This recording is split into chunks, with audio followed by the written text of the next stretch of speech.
What's up, guys? Welcome to Bavarian Enthusiast TV, channel soon to be named something else.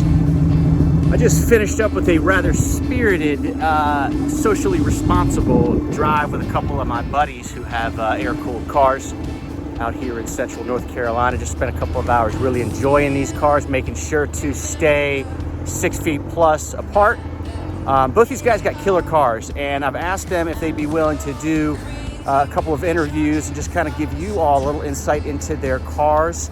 My buddy Jarrett has a killer 993. The man is a wizard, mechanically speaking. And then my buddy Udo back here has a killer, beautiful 964. I don't know much about those, so I'm excited to learn from an owner. So anyway, I know that many of you are trapped at home, and I thought I would just give you a little bit of Porsche joy. So let's jump into these interviews.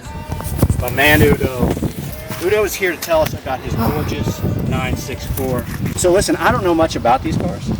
Obviously I've got a 993 and a 3.2. I have lusted after the 964. So if you want to just tell us about your car, about the 964, whatever you want to share with us.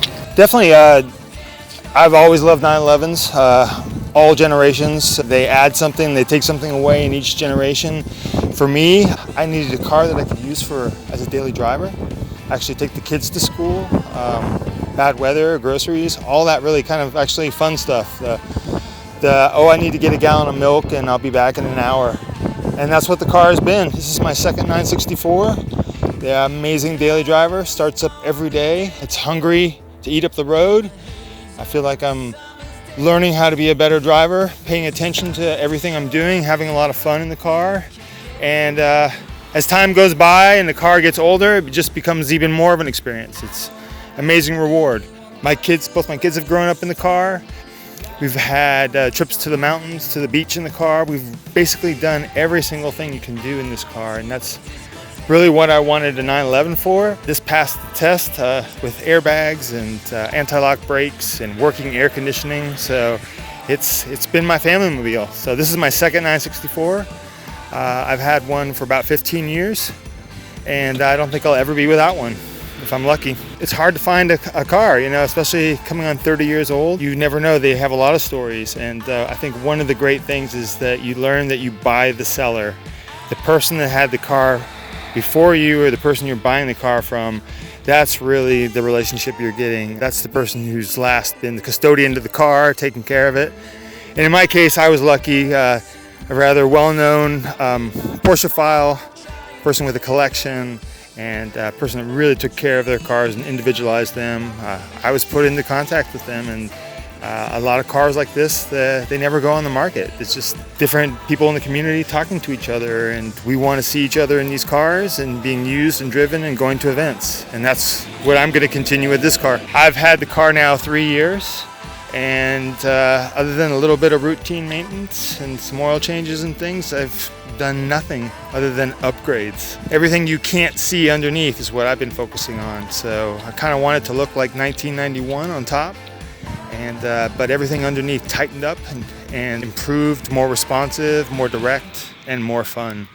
And the cars have been really amazing. It's been really fun to have something like this that looks so special and so unique, but literally works like a Honda. It starts up every day. Have no issues with it. And hey, if you have to replace something, I look at it as a 20-year part. It'll last. The car is amazing in the way it has held up too. So it makes a lot of fun. So the trunk's fun. If you look up, I got my Target Carolina stickers on there for the road rallies. Tons of groceries fit in there. And of course, it's always a fun thing at the grocery store to open up the frunk and start loading up your groceries up front.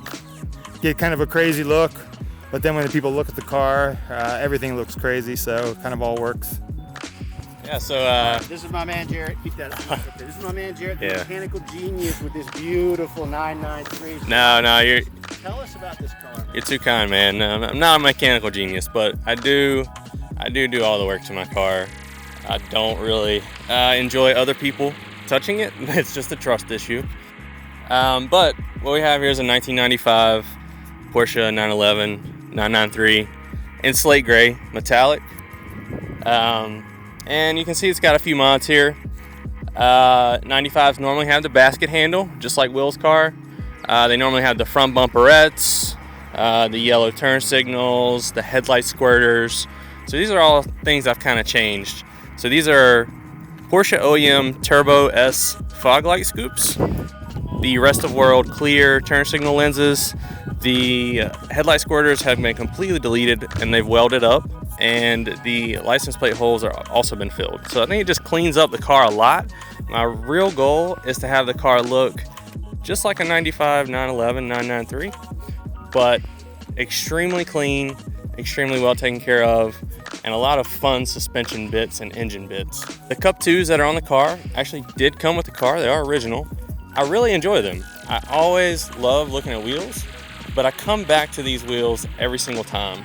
They're just so classic and they look so good. Funny story, how me and Udo connected. He actually had a slate gray 964 before his beautiful Cobalt car.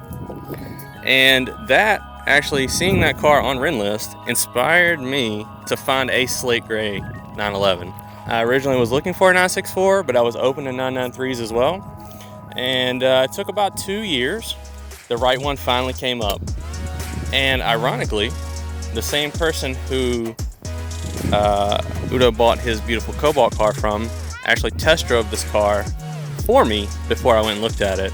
So he gave his stamp of approval on it before I went and looked at it and purchased it in Texas. And that was back in late 2014.